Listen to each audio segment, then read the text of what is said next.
اعوذ باللہ من الشیطان الرجیم بسم اللہ الرحمن الرحیم السلام علیکم ورحمۃ اللہ وبرکاتہ۔ دوستو، بہت پہلے کی بات ہے، ایک چھوٹے سے گاؤں میں ایک غریب لکڑہارا رہا کرتا تھا۔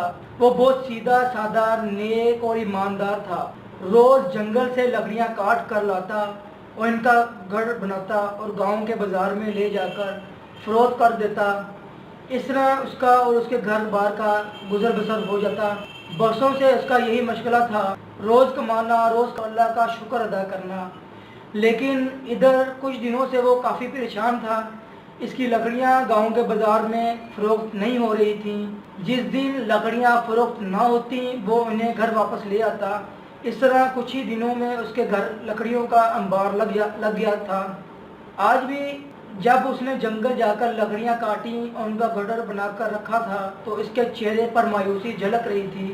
تھک ہار کر ایک درخت سے ٹیک لگائے وہ سوچ رہا تھا کہ اگر یہ لکڑیاں بھی فروخت نہ ہوئی تو گھر میں سب کے سب بھوکے رہ جائیں گے۔ یہی سب سوچتے سوچتے اس کے ذہن میں ایک بات آئی کہ کیوں نہ شہر جا کر یہ لکڑیاں فروخت کرے۔ شہر اس کے گاؤں سے بہت دور تھا۔ یہ بات اس کے ذہن میں بیٹھ گئی اور وہ جنگل سے سیدھا شہر کی طرف روانہ ہو گیا۔ رات ہو چلی تھی، چاند دھیرے دھیرے روشنی بکھیر رہا تھا، ٹھنڈی ٹھنڈی ہوائیں چل رہی تھیں۔ لکڑہارا چلتے چلتے رات کے پچھلے پہر شہر پہنچ گیا اور قلعے کے سب سے بڑے شمالی دروازے کی دیوار کے قریب بیٹھ گیا۔ اس قلعے میں ایک بڑا سا دروازہ بھی تھا جس سے شہر میں داخل ہو جاتا تھا۔ دروازہ اس وقت بند تھا، اس لیے لکڑہارا وہیں بیٹھ کر صبح ہونے کا انتظار کرنے لگا۔ اس نے سوچ رکھا تھا کہ صبح جیسے ہی بڑا سا دروازہ کھلے گا وہ شہر میں جا کر اپنی لکڑیاں فروخت کر کے جلد ہی گھر پہنچ جائے گا تاکہ گھر کے لوگوں کو بھوکا نہ رہنا پڑے۔ اگر اچھی قیمت مل جاتی ہے تو پھر گھر میں رکھی ہوئی باقی لکڑیاں بھی شہر لا کر فروخت کر دے گا۔ ادھر قسمت ایک عجیب کھیل کھیل رہی تھی۔ جو راجہ اب تک پورے ملک پر حکومت کر رہا تھا وہ اب بوڑھا ہو چکا تھا۔ اس کے کوئی اولاد بھی نہ تھی۔ اس رات وہ اپنے وزیروں، مشیروں اور درباریوں کے ساتھ اس قلعے میں آیا ہوا تھا جس کے شمالی دروازے دیوار کے سائے میں لکڑہارا سوچ میں ڈوبا ہوا صبح کا انتظار کر رہا تھا۔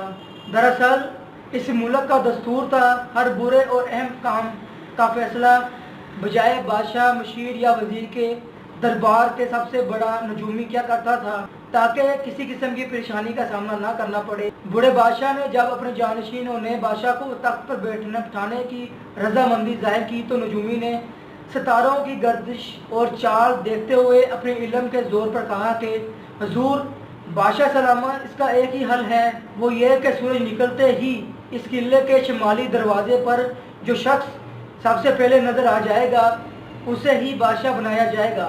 ملک اور رعایا کے حق میں بہتر ہوگا۔ بادشاہ نے نجومی کی بات بے چون اور چرا تسلیم کر لی۔ پھر سورج طلوع ہوتے ہی بادشاہ نے اپنے وزیروں، مشیروں اور درباریوں کے ساتھ قلعے کے شمالی دروازے کے پاس پہنچے، دروازہ کھلوایا۔ دروازہ کھلتے ہی سب سے پہلے بادشاہ نے دیکھا ایک خستہ حال شخص دیوار سے ٹیک لگائے بیٹھا ہے، اس کے قریب لکڑیوں کا ایک گٹھر رکھا ہے۔